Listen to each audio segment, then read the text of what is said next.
Nakipag-ugnayan na po si Secretary Dizon ng Department of Public Works and Highways sa PRC, Professional Regulation Commission. Yan po yung opisina na nag-i-issue ng mga lisensya ng mga nagiging professional, especially yung mga engineer. Ayan o. Kaya nakipag-ugnayan si Secretary Dizon para ho dito sa kampanya laban sa graft and corruption. At mabilis ding makakansila ang mga lisensya ng mga district engineer or mga engineer ng DPWS ng ating gobyerno na sangkot o nasasangkot sa graft and corruption. Pakinggan natin ang paliwanag pong ito ni Secretary Dizon. Maraming salamat po. Unang-una po, ayon na rin sa direktiba ng ating Pangulo na kailangang managot itong mga na-involve dito sa napakalaking anomalya sa loob ng DPWH. Kasama po dito, napaka-importante din yung cooperation na makuha natin sa Professional Regulation Commission. Hindi lamang para mapanagot itong mga 20 engineers, no, dito sa unang kaso pa lang. No, alam nyo naman, isa pa lang ang kasong na-file natin ng DPWH sa Ombudsman. Unang kasong ito, 20 engineers ang involved, no, na kinasuhan natin nung nakaraang mga linggo. At iba na parating na kakasuhan ng Independent Commission on Infrastructure. Pero hindi lang ito tungkol sa mga kasong ifa-file. I think kailangan magkaroon talaga ng malalim na working relationship ang DPWH at ang PRC para hindi lang mapanagot yung mga na-involved dito sa mga anomalya, kundi para din strengthen yung pagtutulungan ng DPWH at ng PRC para mapigilan na natin na maulit pa ulit ito sa mga susunod na taon. So, it's not just about accountability, but it's also about safeguarding the institutions and the projects that the DPWH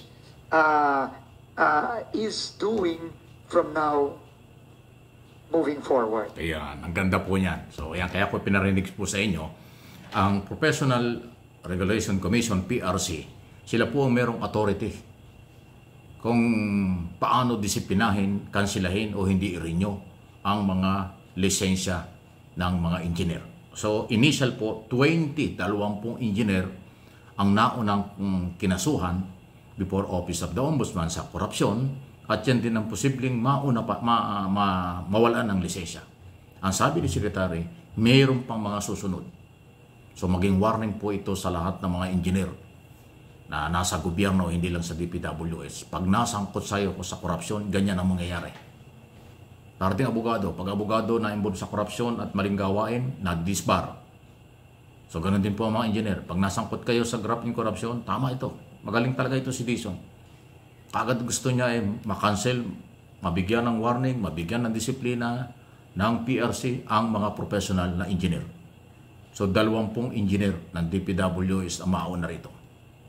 Good luck sa inyo. Yan ang tamang galaw, tamang pamamaraan sa seryosong kampanya laban sa korupsyon. Lahat yan papunta ng DOJ, Ombudsman, diretso ng Sandigang Bayan sa issue ng plunder at graft and corruption na lahat ay non-bailable offense. Okay? At yung cancellation pa ng lisensya, mabigat yan. Nag-aral ka ng 4 na taon, tapos biglang mawawala. At ang masakit pa kung mawawala ang lisensya mo, ang imahe at ang issue ay tungkol sa korupsyon. Napakatindi niyan. So ito yung tinatawag nating whole of government approach. Nag-imbestiga ang Executive Department. Ugnayan sa lahat ng kinaukulan. Maraming nga pong mga volunteer lawyer, samahan ng mga abogado, kasama na ang Integrated Bar of the Philippines, kung di ako kakamali, ay tutulong din sa pro bono. Ibig sabihin, libre na tutulong sila sa ating pamahalaan para ho dito sa mga kasong ipapail laban sa mga corrupt government official ng gobyerno, elected congressman at senador. So, tutulong ang PRC, tutulong ang IBP, tutulong ang mga ibang sektor para sa laban ng gobyerno, maganda po ito. So hindi lang pala ito whole of government approach. Lahat ng ahensya ng gobyerno gagalaw, pati pribadong sektor. Good news ito. Malaki ang pag-asa natin na mapanagot at hanggat maaari maibalik. Although marami na pong na-hold na pera. Billion na rin yata yung na-hold na pera. Hindi na humawi-withdraw ng mga may-ari ng bank account.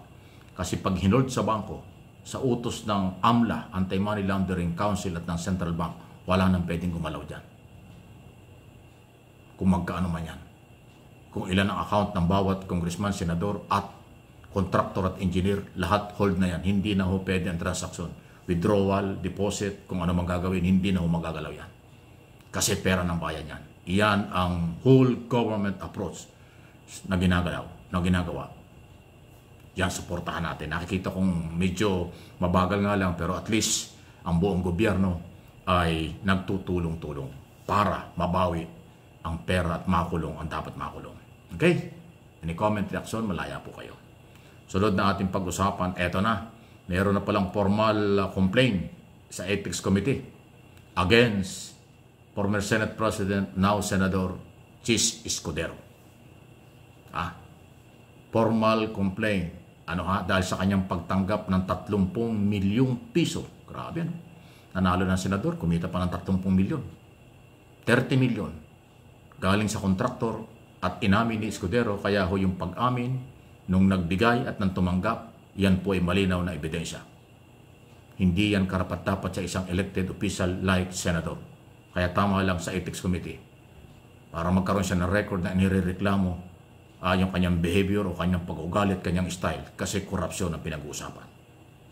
Ito rin yung sinasabi ng Diba nabalita ko sa inyo isang araw na nag-rally dahil may nag-forward sa akin ng video, kailang malabo yung video, hindi ko na pinakita sa inyo. Diyan sa Albay pala nangyari yung rally ng mga Bicolano. Hindi nila matanggap at hindi na sinusuportahan, sa halip na kagalit at ikinahihiya nila si Senator Escudero ng Sorsogon at saka si Saldico, ako Bicol Party List. Sabi nga nung isa, hindi naman taga Bicol yan. Dahil ko, ayan ang comment. Anyway, ako Bicol Party List. Ginamit yung pangalan ng Bicolano, pero ito na-involve sa billion, trillion na grab in corruption. Parehong Bicolano. Escudero, taga Sorsogon, at yung ako Bicol, taga Albay, ayan po si Saldico na nag-resign na. Kaya yung rally ng isang araw, yun po ay pagpapakita na yung mga Bicolano ay hindi kumukonsinti. Hindi nila sinusuportahan ang maling gawain ng kahit na sinong Bicolano, opisyal ng gobyerno, elected o appointed. Mabuhay ang mga Bicolano. Marami akong kilalang Bicolano. Tama yan. Hindi lang Bicolano, dapat lahat ng mga mamayan sa mga probinsya at region na kung merong politikong nasasangkot sa korupsyon, taga-gobyerno nasasangkot sa korupsyon, mag-rally din kayo. Inyong kondinahin at ipakita nyo hindi nyo sinusuportahan ang inyong kababayan kung korap o sangkot sa korupsyon. Tama pong galaw yan. Karapatan po ninyo yan. Huwag kayong matakot. Kayo ay kasama sa complainant at kasama kayong Pilipino na may karapatang usigin. I-denounce kung kinakailangan ang mga corrupt government official.